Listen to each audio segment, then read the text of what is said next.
नमस्कार, संतोष की रिपोर्ट में आप सबों का स्वागत है। और आज हम संतोष की रिपोर्ट में बात कन्हैया के इम्पैक्ट की कर रहे हैं। जी हाँ, कन्हैया बिहार की यात्रा पर निकले हुए हैं और इस यात्रा के दौरान कुछ ऐसी बातें सामने आई है जिसके सहारे समझा जा सकता है कि आखिर कन्हैया के यात्रा का इम्पैक्ट क्या है। और वो इम्पैक्ट इतना बड़ा इम्पैक्ट हो सकता है, हमें लगता है कि किसी ने सोचा भी नहीं होगा। और यही वजह है कि कन्हैया की यात्रा को लेकर संघ और बीजेपी लगातार मॉनिटरिंग ही नहीं कर रही है। अब कन्हैया की यात्रा पर खास नज़र रखी जा रही है और कन्हैया की यात्रा को लेकर एक अलग अलग तरीके की नैरेटिव सेट करने की कोशिश दिल्ली से लेके नागपुर तक और नागपुर से लेके पटना तक समानांतर तरीके से चलनी शुरू हो गई होगी। याद होगा कि एक खबर आई थी, वो खबर मैंने भी चलाई थी कि बनगांव, जहाँ का कह सकते हैं कि होली के बारे में चर्चा होती है, उसी बनगांव की हम बात कर रहे हैं।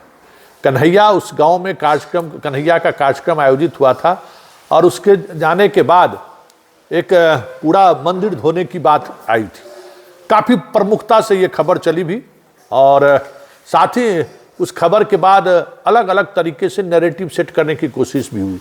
कोई ब्राह्मण और ब्रह्मर्षि को लेकर परशुराम की तस्वीर के साथ उस नैरेटिव को सेट करना की शुरुआत हुई कि भाई कन्हैया ब्रह्मर्षि हैं, उनको अपमान किया गया है, ये परशुराम का अपमान है। मतलब अलग अलग तरीके से कांग्रेस के अंदर भी, देखिए कांग्रेस के अंदर भी एक संघ है, ये बात समझिए। नागपुर की मानसिकता के लोग जो राहुल गांधी कहते हैं वो पटना में भी है। पटना इस नैरेटिव के सहारे ब्राह्मण वर्सेस भूमियार या इस तरीके से चीज़ों को आगे बढ़ाने की कोशिश की। और इन तमाम तरीके की नैरेटिव के बीच जो एक खबर है बनगांव से, वो खबर संकेत है कि जो एक कांग्रेस का जो परंपरागत वोट बैंक रहा है, ब्राह्मण, मुसलमान, दलित, कमोबेश कन्हैया की यात्रा के दौरान वो थोड़ा करीब आने लगा है। दलित और मुसलमान तो पहले साथ थे ही, ब्राह्मण में भी कुछ रुझान कन्हैया की तरफ देखने को मिला है। ये अभी कन्हैया की यात्रा जिस चरण में चल रहा है, जिस इलाके से चल रहा है, दरभंगा, मधुबनी, सुपौल, सहरसा, इस इलाके में जो ब्राह्मण वोटर हैं, आज तो कट्टर बीजेपी के वो वोटर माने जाते हैं, कभी वो कट्टर कांग्रेसी भी हुआ करते थे। उस कट्टर बीजेपी के बीच भी अब कन्हैया को लेकर सोच और मिजाज बदलने लगा है। ये बनगांव से ही ये संदेश बाहर निकला, लेकिन इस संदेश को किस तरीके से रोकने की कोशिश हुई, क्योंकि बनगांव इस बिहार में ब्राह्मणों की एक वस्ती से 40,000 से अधिक आबादी है। अब वो नगर पंचायत हो गया, पहले 3-3 पंचायत। और उस गांव की खासियत सिर्फ होली ही नहीं है, बनगांव इतना बड़ा है कि एक दूसरे गांव में ही शादी विवाह भी होता है। और उस गांव का इतिहास ये रहा है कि कितना भी बड़ा बाहुबली क्यों ना हो, चाहे वो पप्पू यादव हो, आनंद मोहन हो, चाहे नेता में रामविलास पासवान हो, बनगांव को अपने तरीके से नचाने की जिसने भी कोशिश की उसे औंधे मुंह खानी पड़ी है बनगांव में। आनंद मोहन की भी नहीं चली कभी, न पप्पू यादव वहाँ कुछ बाएं दाएं कर पाए। और एक दौर में जब मंडल कमिश्नर अपने प्रमाण पर था तो रामविलास पासवान बनगांव चले गए। फिर क्या हुआ रामविलास पासवान के साथ, कहने की जरूरत नहीं है। और अभी जो मिजाज नरेंद्र मोदी को लेकर खास करके ब्राह्मण और सवर्णों में है, तो उम्मीद यही की जा रही थी कि बनगांव में कन्हैया की सभा हो पाएगी कि नहीं हो पाएगी, कहना मुश्किल है। लेकिन ये जानकर आप हैरान होंगे कि कन्हैया 4 दिनों तक, कन्हैया का जो प्रवास का जो कार्यक्रम था वो 4 दिनों तक कन्हैया का वो जो टेंट जिसमें प्रवास की व्यवस्था थी वो बनगांव में ही था। और ये तस्वीर देखिए और ये फोटो देखिए, ये बनगांव की तस्वीर है और ये वीडियो देखिए, गौर से देखिए कि किस तरीके से बनगांव का युवक कन्हैया के साथ सेल्फी लेने की कोशिश कर रहा है। ये बात समझिए, ये एक बड़ा बदलाव की संकेत है। जो ब्राह्मण मोदी के लिए किसी भी हद तक जाने को तैयार है, वो मोदी के विरोध की राजनीति में सबसे एक अलग तरीके की पहचान स्थापित करने वाला कन्हैया बनगांव पहुंचता है और वहां युवक उसके साथ सेल्फी लेने के लिए किस तरीके से स्टेज पर मारम कर रहा है। जरा उस वीडियो को देखिए, गौर करिए। और यही वीडियो मीडिया इसको सुर्खी न बनाए या मीडिया में ये खबरें न चलें कि ब्राह्मणों का मिजाज बदल रहा है या फिर ब्राह्मण भाजपा से निराश हो रहा है। ये बातें इस तरीके के वीडियो के सहारे या इस तरीके की भीड़ जिस तरीके से लोग जुटे हैं भगवती स्थान में, वो संदेश न चला जाए, इसलिए इस संदेश को थोड़ा नैरेटिव बदलने के लिए ये सारे खेल खेले गए। पानी 2-4 लड़के कल होकर उसको उस मंदिर को सफाई करते हुए दिखे, जो वीडियो में आप देख 2-4 लड़के दिख रहे हैं। और आप समझते हैं कि बीजेपी और संघ का आईटी सेल कितना मजबूत है और किस तरीके से काम करता है। पूरे उस नैरेटिव को ही उसने बदल दिया, जबकि इस पूरी खबर को अगर आप गौर से देखेंगे तो आपको समझ में आ जाएगा कि चीज़ें बदल रही हैं। हाँ ठीक है, वो तुरंत उसका इम्पैक्ट 2025 के विधानसभा में दिख जाए ये जरूरी नहीं है, लेकिन जो सवर्ण जो मोदी के लिए किसी भी हद तक जाने को तैयार था, जो ब्राह्मण मोदी का नाम सुनने की जरूरत नहीं है वो अपने रंग में आ जाते थे, वो ब्राह्मण का मिजाज और युवा पीढ़ी का मिजाज किस तरीके से बदल रहा है, ये आप बनगांव के इस पूरे तस्वीर और वीडियो के सहारे समझ सकते हैं। तो कहीं ना कहीं बनगांव के सहारे ये संदेश है कि कांग्रेस अपने पुराने युग में लौट सकता है। अगर कांग्रेस बिहार में भी मजबूती के साथ स्टैंड ले ले तो बनगांव के ब्राह्मणों ने ये संदेश दे दिया है कमोबेश कि आप अगर पुराने रंग में दिखे तो हमें रातों रात बदलने में कोई संकोच नहीं है। और इतना ही नहीं, कन्हैया ने जो भाषण वहां दिया है, आप जरा उसका भाषण भी हम सुनाएंगे कि बनगांव में जो कन्हैया भाषण दिया है, वो कोई सवर्ण गांव में कन्हैया भूमियार रहते हुए बेगूसराय में भी उसको भाषण देने में दिक्कत होता है। समझ लीजिए, सीधे सीधे तौर पर जिस तरीके से उसने मोदी पर हमला बोला है। अब आज के तारीख में वो दौर याद कीजिए, कोई सवाल था कि कोई सवर्ण के गांव में मोदी को लेकर कोई इस तरीके से पूरे आत्मबल के साथ चीज़ों को रखे और वो मंच से बिना कालिख लगाए हुए निकल जाए? संभव था क्या? तो यही बदलाव का संकेत है। और ये बदलाव का संकेत, क्योंकि अगर कन्हैया के पूरी यात्रा के दौरान देखें, तरौनी में, दरभंगा में, हालांकि वो नागार्जुन का गांव वामपंथी मिजाज के लोग हैं, लेकिन अब वामपंथ भी सब भाजपंथ हो गया है। अब कोई ब्राह्मण अब वामपंथ वाला बहुत कम आपको मिलेगा, सब भाजपंथ हो गया और सब मोदी पंथ हो चुका है। वहाँ इस तरीके का कार्यक्रम हुआ है जो आप हैरानी है। तो ये एक बदलाव का संकेत है कन्हैया की इस यात्रा का, और यही वजह है कि कन्हैया की यात्रा से सिर्फ तेजस्वी ही नहीं घबराया हुआ है। कल तक हमें लग रहा था कि नीतीश भी घबराए हुए हैं, आज तो अब साफ दिखने लगा कि इन दोनों से ज़्यादा बीजेपी घबराई हुई है। तो जरा सुनिए बनगांव में कन्हैया का वो भाषण, जिस भाषण को सार्वजनिक न हो इसके लिए किस तरीके की बिसात बिछाई गई, इस खबरों के माध्यम से भी हमने आपको दिखाया। और जरा उसका मिजाज देख लीजिए, कन्हैया का उत्साह देख लीजिए कि किस उत्साह में बनगांव में, आप समझ जाइए, आनंद मोहन और पप्पू यादव उस गांव में भाषण नहीं दे पाए थे, रामविलास पासवान को भाषण नहीं देने दिया था वो गांव। और वो गांव जिसको आप राष्ट्रद्रोही कहते हैं, देशद्रोही कहते हैं, उस देशद्रोही कन्हैया का भाषण कितना आराम से, कितना शांति से ताली बजाते हुए सुन रहा है। जरा आप भी सुनिए और सुनते सुनते इस बदलाव को महसूस कीजिए कि बिहार में 2025 की जो फिजा है, जो राजनीति है, जिसके बारे में अक्सर हम लोग चर्चा करते हैं कि कोई बदलाव की उम्मीद नहीं है, कन्हैया के सहारे वो बदलाव दिख जाए तो कोई बड़ी बात नहीं होगी।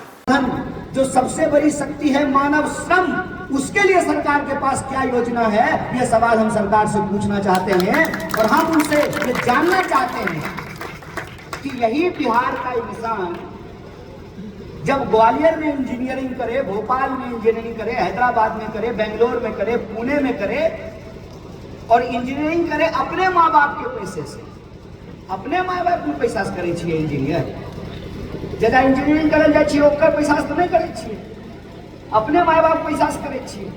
इंजीनियरिंग करें अपने माँ बाप के पैसे से और इंजीनियर बन करके नौकरी करें अमेरिका की। यह काम तो सहरसा में भी किया जा सकता है, मधुबनी में भी किया जा सकता है, दरभंगा में ही किया जा सकता है। जब पटना के ही टीचर कोटा में भी पढ़ाते हैं तो उनका कोचिंग जो है मुजफ्फरपुर में क्यों नहीं खुल सकता है, सहरसा में क्यों नहीं खुल सकता है, पूर्णिया में क्यों नहीं खुल सकता है, कटिहार में क्यों नहीं खुल सकता है? इसलिए नहीं खुला कि जब कानून व्यवस्था को आप बेहतर नहीं बनाएंगे, जब आप 24 घंटे बिजली की व्यवस्था नहीं करेंगे, जब आप 24 घंटे हाई स्पीड इंटरनेट की व्यवस्था नहीं करेंगे, तो इंजीनियरिंग कॉलेज यहाँ पे नहीं खुलेगा। और जब इंजीनियरिंग कॉलेज नहीं खुलेगा तो इंजीनियर बनेंगे बाहर में, फिर गुड़गांव में बैठ करके अमेरिका की नौकरी करेंगे। यही काम यदि करना है तो इंजीनियर बने सहरसा में, कॉल सेंटर खुले सहरसा में, यही इंजीनियर बने और यही सहरसा से बैठ करके अमेरिका के लिए नौकरी करें, क्या दिक्कत है? आज बिहार को इस पर विचार करने की जरूरत है। और ऐसा नहीं है कि हमेशा से बिहार ऐसा था, बिल्कुल नहीं। आप 1952 का आंकड़ा उठा करके देख लीजिए, बिहार देश का सबसे पिछड़ा राज्य नहीं था। आज सबसे पिछड़ा राज्य अगर बना है तो क्यों बना? और ये हम नहीं बोल रहे, ये सरकार के आंकड़े हैं। अभी जो सर्वे हुआ, कास्ट सर्वे, उसी सर्वे में ये रिजल्ट आया है कि मात्र 60% लोग ग्रेजुएट हैं बिहार में। कैग की रिपोर्ट आई है, उस रिपोर्ट के हिसाब से कोई भी अस्पताल गुणवत्तापूर्ण स्वास्थ्य की व्यवस्था करने में विफल है। सारी रिपोर्ट कहती है कि आए दिन बिहार में लगातार महिलाओं के खिलाफ अपराध में बढ़ोतरी हो रही है, खून खराबा बढ़ रहा है, लूट और छिनतई की घटना बढ़ रही है, महिलाओं पे अत्याचार बढ़ रहा है, जातीय संघर्ष बढ़ रहा है, सामाजिक कॉन्फ्लिक्ट, सोशल कॉन्फ्लिक्ट बढ़ रहा है। ये हकीकत है। सरकार किस बात के लिए अपना पीठ थपथपा रही है? पलायन रुका नहीं है। 2 करोड़ से ज्यादा लोग, सरकार ये तो बताती है कि कितने लाख लोग कोरोना के वक्त बिहार आए थे और कितने लोग वापस चले गए, इसका आंकड़ा सरकार के पास नहीं है। सरकार का आंकड़ा छोड़िए, अगर यह परिस्थिति समझनी है तो होली अभी बीत गया है। होली के दौरान सबसे ज्यादा माँ बाप को फोन पे क्या सुनने को मिलता है? मम्मी कोना आए होली में, अब के हम क्यों टिकट नहीं भेज लेंगे, यही सुनने को मिलता है ना।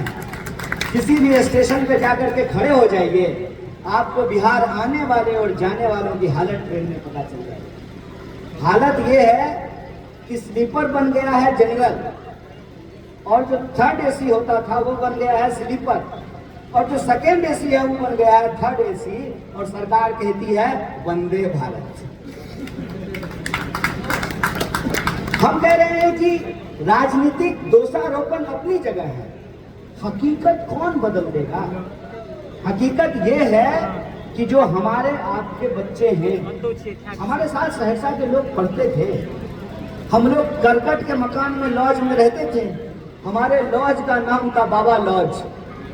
सहरसा का भी लोग रहता था, मधेपुरा का लोग भी रहता था, सुपौल का, पूर्णिया का, हर इलाके के लोग पटना में रहते थे। और अभी मिथिला में, मिथिला टोपी मेरे सर पे है, मिथिला में क्या कहते हैं? पैक पैक पोखर पर सामाजिक संघर्ष।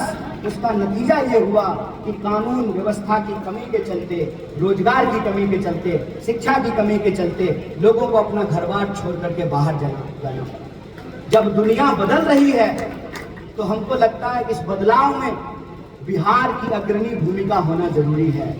जैसे बिहार के लोगों ने आजादी के आंदोलन में हिस्सा लेकर के एक अग्रणी नेतृत्व पैदा किया, और आप किसी इलाके में चले जाइए, अभी सदा साहब कह रहे थे कि बनगांव फ्रीडम फाइटर का गांव है। अरे मूवमेंट हुआ, फाइट हुआ, तब ना फ्रीडम फाइटर हुए।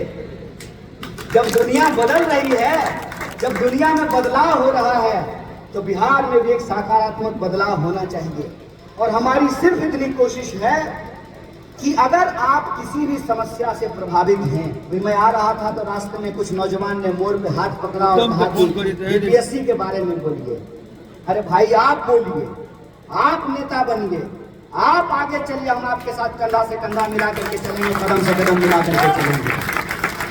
हमारी कोशिश सिर्फ इतनी है कि ये यात्रा बिहार के प्रभावित लोगों की यात्रा बने, ये यात्रा बिहार के लोगों के लिए संघर्ष का मंच बने, और जो मुद्दा मीडिया से गायब कर दिए गए हैं, सोशल मीडिया से गायब कर दिए गए हैं, उस मुद्दा को राजनीति के विमर्श के केंद्र में लाया जाए।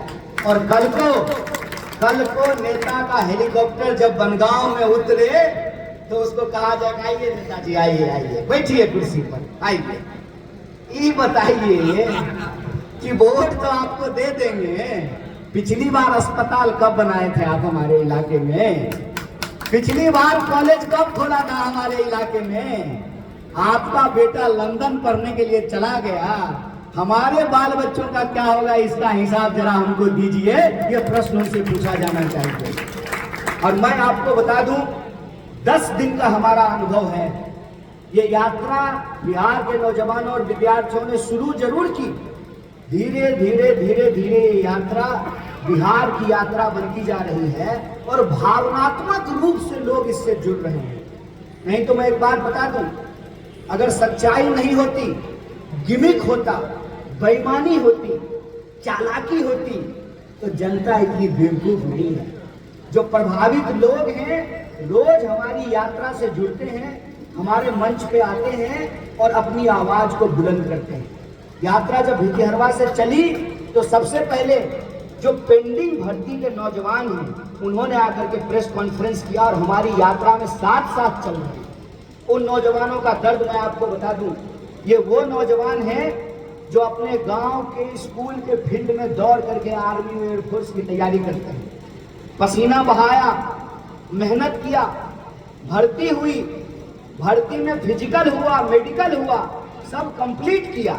कंप्लीट करने के बाद रिजल्ट आया, रिजल्ट आने के बाद जब ज्वाइनिंग लेटर देने की बारी आई तो सरकार ने कहा कि अब हम नई योजना लेकर के आ रहे हैं, प्रधानमंत्री बनेगा 5 साल के लिए और आर्मी में नौकरी मिलेगा 4 साल के लिए।